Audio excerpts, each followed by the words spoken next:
words. Hopefully this bullshit works. Hey, welcome to Say Difference. God damn it, you motherfucker. I'm Jazz, and I'm here with some other motherfuckers. Introduce your goddamn self. Damn it, motherfucking shit. Okay, alright. Okay. I'm fucking goddamn Jazz, god fucking damn it. And who are you? I'm pretending to be Darius right now, but I don't know who I am. And to my left, this person who y'all haven't seen before. I am special guest star Jeremy Casper the Schneltz. Friendly Ghost. Okay, we saw The Hunger Games Mockingjay Part 1. Alright? I have said to these guys that that this movie didn't give me that Hunger Games feel. I was equating it to like the Matrix 3 in a way. Because the first movie, it drew you in with the action and the different, like style of it. In the second movie, you already knew the characters, but it had a little bit more action and story to keep it going. The third movie, it was about seeing the characters after, the big old like fighting war that's going down. Mm-hmm. And that's what I say. But it didn't give me that Hunger Games feel, though. That's the main issue I had with this movie. Get a chime in, Joe. I have seen this movie twice. Right. And I read the books. Right. So I guess I see, and people who have read the books usually see the movie differently than people who, are not reading the books. Neither of these two read the books. So I'm the only one in the car who's like super fan. But super fan. So to me, the director of the movie and writers and everything, they were trying to get everything they could information wise into part 1 to give it the build up it needs to get the action rolling in part 2. What I want to compare it to is the part 1 and part 2 of the Deathly Hallows Harry Potter.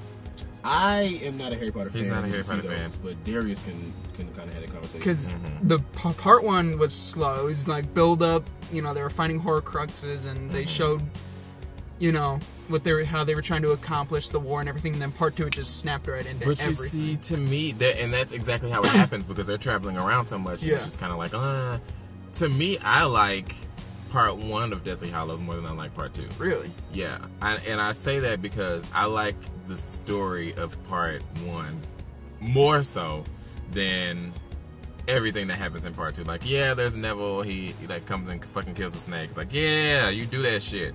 And then, Voldemort dies. Everybody knows that. He dies. Harry wins.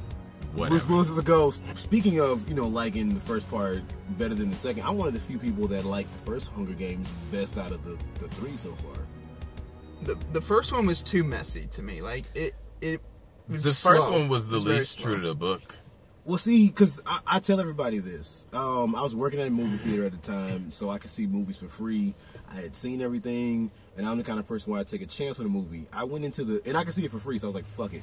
I went into the first Hunger Games expecting to hate it, and I loved it.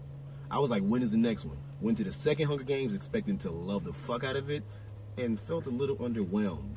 Went to this one, and I felt a little bit more underwhelmed than I did when I saw Catching Fire. Maybe I'm just not the audience for these movies. I don't know. Well, let me say this before I get into anything else. I am so fucking glad that the Hunger Games did not turn into a Team Gale or Team Peter type of movie. Oh, God. Oh, God, thank you. I am so... Because if I swear, if I walked into Hot Topic and saw a Team Peter or Team Gale shirt, I would flip my shit. It's so much more than that, which is a good thing. Everybody is Team Katniss. Everybody that sees the movie, everybody is rooting for Katniss because Katniss is the main character, and her love interests are not really love interests. They're not point blank like I love you. It's more like I got feelings for you, but the resistance is more important. Exactly. Like, this is, like, what is happening around us is more important than me trying to get some dick from Peter. All right? Speaking of Team Katniss, that'll kind of segue to the next part of I guess we could do for this review.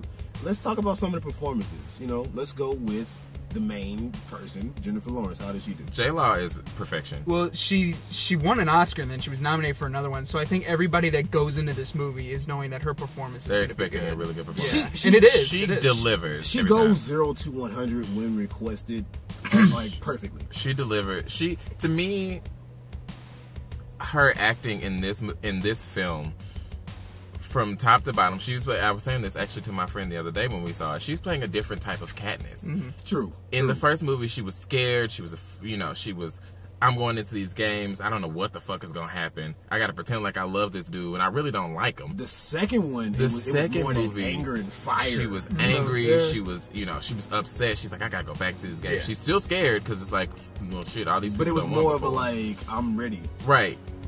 This movie, she is so broken down. Mm-hmm. There's a She's lot of so uncertainty. raw. She's so naked. She's just like, I am Katniss Everdeen, and I don't know what the fuck is going to happen in the future. Okay, second, I guess you could say biggest, the second introduced character in this one. The only character who was really introduced, that's like a big part of the story now. Madam President, Julianne Moore. Oh, President Coin. She was perfect in the role. She was perfect. I didn't read the books. Julianne Moore is fucking brilliant, period. Yeah. Though. If you ever seen any of her movies. I will Don tell John, you. the Carrie remake. Mm-hmm. I did not picture Julianne Moore as President Coin. Of course, we didn't know who she was. Being- President Coin was for watching this one. Yeah. Being a Meryl Streep fan like I am, I was like, ooh, Meryl Streep would be perfect for President Coin. Meryl Streep can't be everybody in Hollywood. That's why I'm so glad she's not President Coin, because it gives Hollywood a break from her.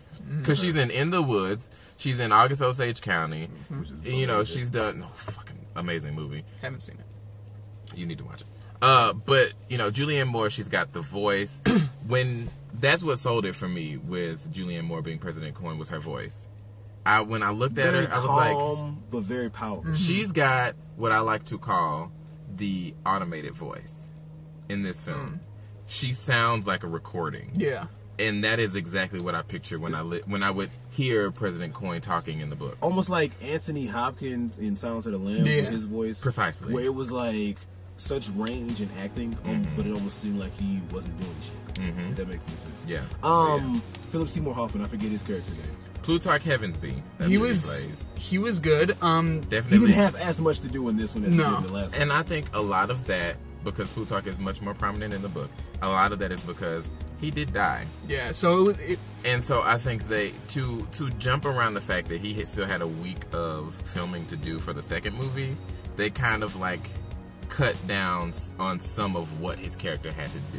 Right, Philip Seymour Hoffman lays Philip Seymour Hoffman. True. Yeah. Yes. I did forget about that. and it was a little sad to watch Philip Seymour Hoffman at times, knowing that Yeah. he's dead, and then Yeah. when the credits came, in loving memory of In loving memory Philip of- Seymour Hoffman. Yeah. So it was kind of tough to watch. Like I just, because I was devastated, like most people, when they Yeah. announced he was dead, because I like his acting. a Liam lot. Hemsworth. Gail. I have said this. He had more to do in this one than Yeah. in the The previous ones, too. first He had a movie. more prominent role. I hate Liam Hemsworth as Gale. Really? Hate him. I don't hate him as an actor. I don't hate him as a person. Okay. I think he's a fine actor. Yeah. But when I pictured Gale, Well, see, I didn't know anything about Gail before the movie. well, even after like the movie came out, I was like, okay, well, Liam Hemsworth, really? Like seriously, that's what y'all picked? Mm-hmm. And then it was kind of like, well, maybe he'll, he's doing a fine job. Don't get me wrong. I just do not like him as Gale. I cannot wrap my mind around the fact that Liam Hemsworth is Gale. Like that will never, ever, ever be the right fit to me. I don't like it at all. Josh Hutcherson's role is a lot, less prominent in this. Yeah. than it has Peter. been. Yeah. But let's talk about Peter. Can we talk about that fucking ending? Spoiler alert. Spoiler alert. Spoiler alert. Spoilers. He chokes the shit out of Katniss that one scene. and Yeah. slams her all over the motherfucking So hospital fucking room. unexpected. When you think they're about to reunite, they're about to like hug and kiss and everything. All of a sudden, bam! He just And starts. the look on Jennifer Lawrence's face too, where she was like, "Oh my god!" Yeah. No. And then- No. I was telling this to Jeremy while you were away, While I was called away to other business. while you were on duty. Read between the lines, people.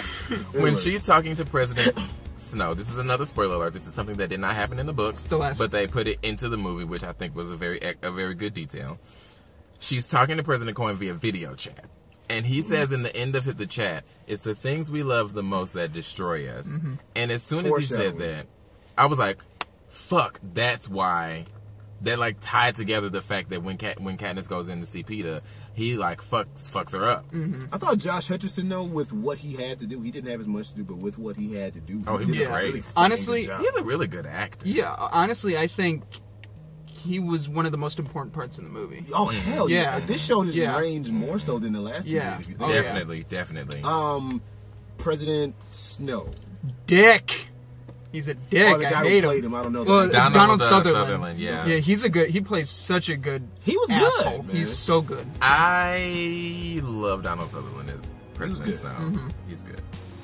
Finnick Odair, who was played by Sam Claflin. Finnick, I like Finnick a lot. I'm gonna say this about not as prominent as Catching Fire. No, role, but it was cool to see him. Still again. a nice role to have. Yeah, I did not like his portrayal in this film. Well, I mean, if Finnick wasn't as I'm Finnick. Oh no, he wasn't supposed to be. He was supposed to be. He was supposed to be completely broken down and crazy. Like he was not as. He was too put together. He was way too put together. In this movie, you think? In this movie, he was way too put together. He should have been like, his hair should have been like fucking all over the place. He should have had bags under his eyes. He should have been looking haggard. So should Katniss have. Well, no, because Katniss was more pulled together than at the end of the last games, and the fact that they have his fiance, Finnick is much more fragile than Katniss is. And he more so puts on the front. In the book, no, not even he puts on the front, but in the book, he's like completely torn down. Like he is so much of a shell of himself. Everything that happened in this movie, all these interactions he has. The one time I saw that brokenness that I was looking for Finnick's character was when Katniss, President Cohen announces that she accepted Katniss's terms to be the Mockingjay, and he looks at her and he's like, "That's good. That's good." That's why I thought you were about to say that. That's the only part where Sam Claflin is a great actor. I think he's doing a good job, but I just didn't see it's not what I expected. I expected too much. I expected for him to be more like Peeta looked, honestly. Yeah, you can see that except not tortured, just more tortured internally and not externally. You could see it in Josh Hutcherson's eyes too. That is true. Oh yeah, especially when Katniss was like, not a spoiler alert. Especially when Katniss was, they were, how do I say it? Merging her video of her singing onto it, and you could tell he was like fighting to say the bad stuff, but so he wouldn't get beat up again. Fun fact: that is actually Jennifer Lawrence singing. Yeah, she's a great singer. She's great. It sounded too real. Yeah. She's a beautiful singer. Last secondary character that really it was nice to see a change in the character, very different. Effie Trinket! Elizabeth Banks. Elizabeth Banks is the queen! Yeah. Okay, I'm gonna talk about Effie. Y'all can shut up. Effie, I loved Effie in the first movie. I loved how superficial she was. I loved how capital she was. She was the epitome of what I read in the book as the capital. She had the high-pitched, like, nasally voice, like, "That is mahogany!" Like, that shit fucked me up. How her portrayal of that character. And then Effie Trinket has the greatest character growth in the movies. She goes from superficial capital hussy pretty much to fucking like a person within the span of a movie. Like she almost became like Katniss' like big sister. Yes, like in Catching Fire, when they have the reaping, and it's only Katniss and fucking Peeta. Well, there's Peeta and Haymitch, but Peeta volunteers, obviously. Spoiler alert if you haven't seen the second movie. And she's like shaking. Like you can tell in her face that she is broken because these two people that she has nurtured and developed have to go back into the ring and be killed, possibly be killed. And then in this movie, she's herself, she's the capital hussy, but she's got like so many layers to who she is. She's like, who's gonna be Katniss's advisor other than me? None of these Neanderthals. It's a more human side. It's still the Effie from the first movie, but it's more humanized. I love Effie. And I almost forgot though, Woody Harrelson image. Oh, I love Woody Harrelson. Yeah, he's great. He's a great actor. It's nice to see him. Fantastic. It's nice to see him. Spoiler alert! It's nice to see him playing sober. Yeah. In the first two, he's always drunk as shit. I agree with what he's saying too. Is that what this feels like? Right. Yeah. But wrapping up though, scale of 1 to 10, 1 being I hate it, I'd never see this bullshit again, and 10 being can I watch it now? What would you rate it? Jeremy?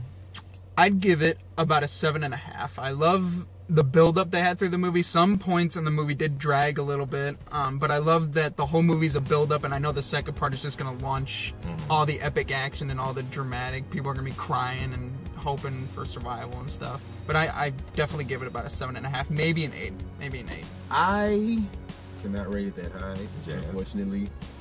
For this one, I can't rate it as high as I would the first, and I can't rate it as high as I would the second, and I wouldn't rate the second as high as I would the first, if you see what I'm saying. But I'll give this on a scale of 1 to 10,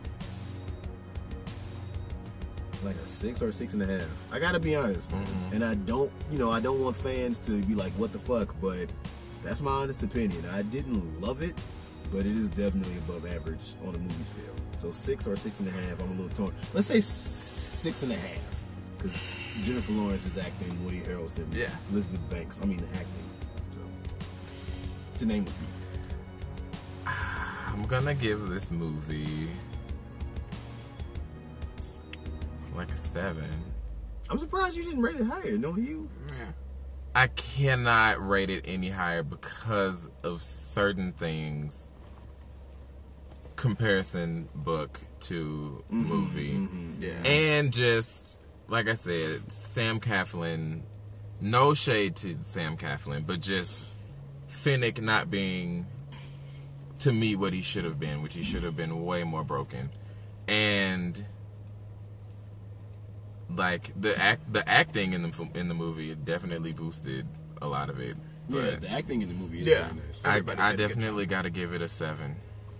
If I could add one more thing real quick. Go ahead. Another reason I gave it a 7.5, I'll officially go with a 7.5, is because I love Katniss, but everybody else's role in the movie felt less prominent than they did in the other ones. And I understand why, because they're building up Katniss to be like this huge leader, but I felt like more people could have been in the movie a lot more. Like Woody Harrelson and Peeta and Snow and Philip Seymour Hoffman, they all felt like less prominent roles. Hold on. I'll officially go with a 6. A 6? Yeah. A 6. So 7.5, 6, 7. Yeah. So mine's the highest rating. Yeah. And you get very different opinions. You get opinion of somebody who's a huge fan, read the book, saw the movie twice. You get the opinion of somebody who expected to hate the first one and loved it, and then you get the opinion of somebody who just didn't read the book and like so there you go. So we give this movie collectively like a 6.5 Mockingjays out of 10. Yeah. There you go. All right. May the odds be ever in your favor. And please go see this movie. This has been Same Difference with special guests who you'll be seeing a lot more often. Thanks for having me, guys. Oh, yeah. I can't wait for more. And as always, bye. No. As always, peace. Bye. Same difference. Same difference.